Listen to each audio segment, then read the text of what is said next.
محترم سامعین، اللہ تبارک و تعالی رمضان المبارک کے مہینے کا تعارف کراتے ہوئے قرآن پاک میں ارشاد فرماتا ہے، شہر رمضان الذی انزل فیہ القرآن۔ رمضان المبارک کا مہینہ وہ ہے جس میں قرآن نازل کیا گیا۔ اس آیت سے معلوم ہوتا ہے کہ رمضان المبارک کو قرآن پاک کے ساتھ یہ خاص تعلق ہے۔ اسی وجہ سے قرآن جیسی مقدس کتاب کو اتارنے کے لیے رمضان جیسے باعظمت مہینے کو چن لیا گیا۔ روایات سے معلوم ہوتا ہے کہ اس مبارک مہینے میں صرف قرآن ہی نہیں بلکہ اللہ نے دیگر آسمانی کتابیں بھی نازل فرمایا ہے۔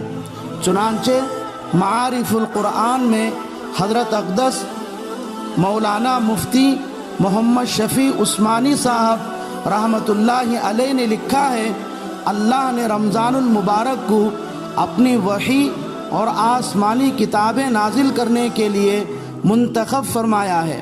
قرآن پاک کا اس ماہ مبارک میں نازل ہونا تو خود قرآن کریم کی آیت سے معلوم ہوا، اور مسند احمد میں حضرت واصلہ بن نافع سے روایت ہے، فرمایا رسول خدا صلی اللہ علیہ وسلم نے حضرت ابراہیم علیہ السلام کو صحیفے رمضان المبارک کی پہلی تاریخ کو دیے گئے۔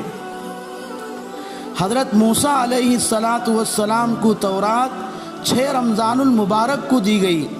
صاحب تفسیر ابن کثیر نے حضرت جابر رضی اللہ تعالی عنہ سے روایت بیان کیے، رسول اللہ صلی اللہ علیہ وسلم نے ارشاد فرمایا، حضرت داؤد علیہ السلام کو زبور رمضان المبارک کی 12 تاریخ کو ملی۔ حضرت عیسیٰ علیہ السلام کو انجیل 18 رمضان کو عطا ہوئی، اور مسند احمد کی روایت میں حضرت عیسیٰ علیہ السلام کو انجیل 13 رمضان کو دینا بیان کیا ہے، اور قرآن پاک 24 رمضان کو نازل کیا گیا۔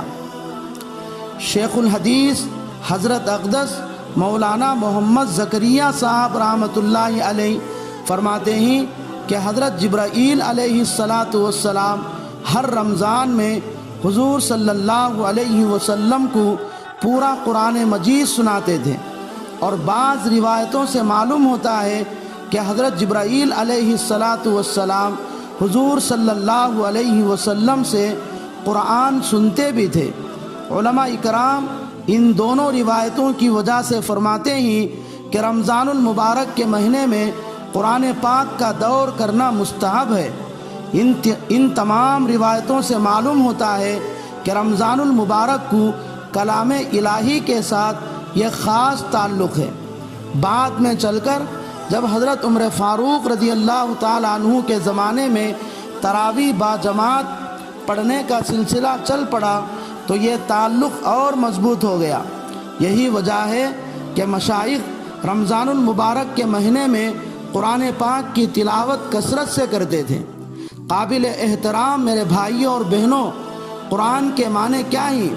قرآن کے ایک معنی سب سے زیادہ پڑھی جانے والی کتاب، اور قرآن کو قرآن اسی لیے نام رکھا گیا کیونکہ پوری دنیا میں سب سے زیادہ پڑھی جانے والی کتاب قرآن ہی ہے، خصوصاً رمضان المبارک کے مہینے میں، کیونکہ ساری دنیا میں پورے سال جتنا قرآن پڑھا جاتا ہے اس سے کہیں زیادہ صرف رمضان المبارک کے مہینے میں پڑھا جاتا ہے۔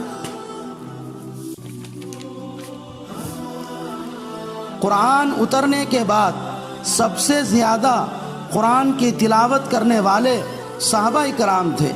چنانچہ ابو داؤد کی روایت ہے، حضرت عبداللہ ابن عمر بن عاص ایک مرتبہ رسول اللہ صلی اللہ علیہ وسلم کے پاس تشریف لائے اور پوچھا، اے اللہ کے رسول، میں کتنے دنوں میں قرآن پورا کروں؟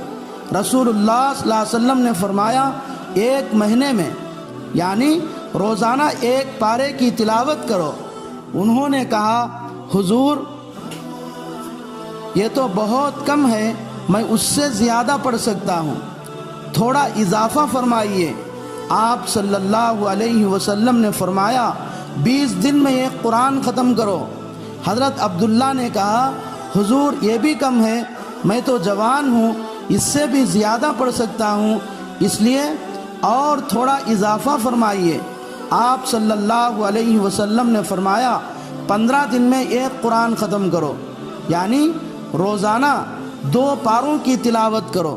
لیکن حضرت عبداللہ پھر تھوڑا اضافہ کرنے کی درخواست کی۔ آخر کار ان کو 3 دن میں ایک قرآن مکمل کرنے کی اجازت مل گئی۔ سامعین اعظام، صحابہ اکرام کو تلاوت کا اتنا اہتمام تھا کہ سفر کی حالت میں بھی قرآن کی تلاوت نہیں چھوڑتے تھے۔ بخاری شریف کی روایت میں ہے ایک جنگ کے موقع پر صحابہ اکرام حضور صلی اللہ علیہ وسلم کے ساتھ سفر میں تھے، راستے میں ایک جگہ پڑاؤ ڈالا۔ دوسرے دن حضور صلی اللہ علیہ وسلم نے فرمایا اگرچہ میں دن میں یہ نہیں دیکھ سکا کہ اشعریوں نے کہاں اپنے خیمے نصب کیے، لیکن رات کو میں ان کی تلاوت سن کر معلوم کر لیا کہ اشعری کہاں ہی۔ حضرت عبداللہ ابن عباس کے متعلق روایتوں میں آتا ہے حضرت عبداللہ ابن عباس تلاوت کرتے تو بہت روتے تھے، یہاں تک کہ ان کے مسلسل رونے کی وجہ سے ان کے گال پر نشان پڑ گئے تھے۔ حضرت تمیم داری ایک رات سورہ جاثیہ پڑھتے تھے، پڑھتے پڑھتے ام حسب الذین اجترحوا السیئات پر پہنچے تو مسلسل اس آیت کو دہراتے تھے یہاں تک کہ صبح ہو گئی۔ حضرت عثمان غنی رضی اللہ تعالی عنہ کو جب دشمن شہید کرنے کے لیے گھیر لیے تو وہ قرآن پاک کی تلاوت میں مشغول تھے۔ جب ان کو شہید کر دیا گیا تو خون کے کچھ قطرے اڑ کر مصحف شریف پر بھی گر پڑے۔ مرد تو مرد، صحابہ اکرام کے زمانے میں عورتیں بھی تلاوت کا بڑا اہتمام کرتی تھیں۔